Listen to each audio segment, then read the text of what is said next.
இன்னைக்கு என்ன உரையாட போறோம் அப்படின்னா, மக்கள் பற்றி உங்கள் பார்வை என்ன? அரசியல் பற்றி உங்கள் பார்வைகள் பல்வேறு நேரங்களில் பதிவு செய்யப்பட்டிருக்கிறது. ஆனால் மக்கள் பற்றி, மக்களாட்சி பற்றி உங்களுடைய பார்வை என்ன அப்படிங்கறதா இந்த ஷோ. பாய்ஸ் நல்ல ஆக்ஷன் பிளாக் மாட்டிருது. ஃபுல் என்ஜாய்மென்ட் தான். வாங்கடா. என்னுடைய ஃபர்ஸ்ட் क्वेश्चन, உண்மையிலேயே மக்கள் என்ன யோசிக்கிறாங்க? அவங்க எதுக்காக ஓட்டு போறாங்க? சொல்றேன், மக்களுக்காக சொல்றேன். ஏன் ஒரு கூட்டு தலைமை வரக்கூடாது? ஏன் ஒரு மாற்றம் வரக்கூடாது?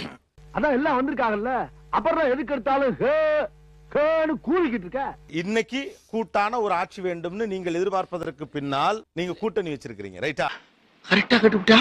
தயவு செஞ்சு இந்த ஷோவை இப்படி பாருங்க, நீங்க பீப்புள் பெர்ஸ்பெக்டிவ்ல இருந்து பாருங்க. மது இல்லாத ஒரு சமுதாயம் பிறக்காதா?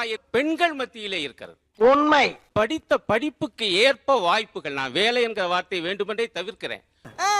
எல்லா துறையிலும் வாய்ப்புகள் படித்த படிப்புக்கு ஏற்ப, வெளிப்படுகிற திறமைக்கு ஏற்ப கிடைக்கவில்லை என்கிற ஆதங்கமும் கிடைக்க வேண்டும் என்கிற ஆசையும் இருக்கிறது.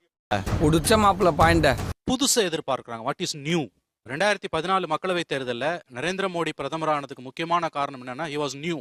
இதெல்லாம் நம்புற மாதிரி அங்க இருக்குது. பிஜேபி பிடிக்காத பலர் கூட வந்து மோடிக்கு ஏன் ஓட்டு போட்டாங்கன்னா, he was new. ஒருவேளை இருக்குமோ? அதிகமாக ஊழல் பற்றி எல்லாருமே பேசுறோம், ஆனா மக்களிடம் ஊழல் எதிர்ப்பு மனநிலை இருக்கா? இதெல்லாம் நீங்க எது கேக்குறீங்க? ஊழல் என்கிற ஒரு வார்த்தையை வைத்துக் கொண்டு அதன் மீது அரசியல் பேச்சுக்களை கட்டமைத்தல்ங்கிற ஒரு விஷயம் தொடர்ந்து நடந்துகிட்டே இருக்கு. சரி, என்ன பண்ணலாம்? கவுன்சிலர் லஞ்சம் வாங்குறாரு, அரசியல்வாதி லஞ்சம் வாங்குறாரு அப்படின்னு நீங்க எல்லாரும் தான் பேசுறீங்க. ஆனா எல்லாரும் ஒரே விஷயத்தை செஞ்சுக்கிட்டு எல்லாருமே அதுக்கு எதிராக பேசிக்கிட்டே இருக்கமா அப்படின்னு ஒரு கேள்வி இருக்கு. இது ஒரு நல்ல கேள்வி. பதில சொல்றா. அந்த கட்சி அதை தர்றேங்குது இலவசமாகவோ அல்லது விலை இல்லாமலோ, இந்த கட்சி அதையே இன்னும் கூடுதலா தர்றேங்குது. அவர்கிட்ட வாங்கின காசுக்கு ஏணி சின்னத்துல ஒரு குத்து, உங்ககிட்ட வாங்கின காசுக்கு தென்னை சின்னத்துல ஒரு குத்து, ஆக மொத்தம் ரெண்டு குத்துனே. நம்ம சேனலுக்கு புதுசா வந்தவங்க சப்ஸ்கிரைப் பண்ணி வச்சுக்கோங்க. அண்ணாக்கள் வாழுமிடம் காடு. இந்த வீடியோக்கு ஒரு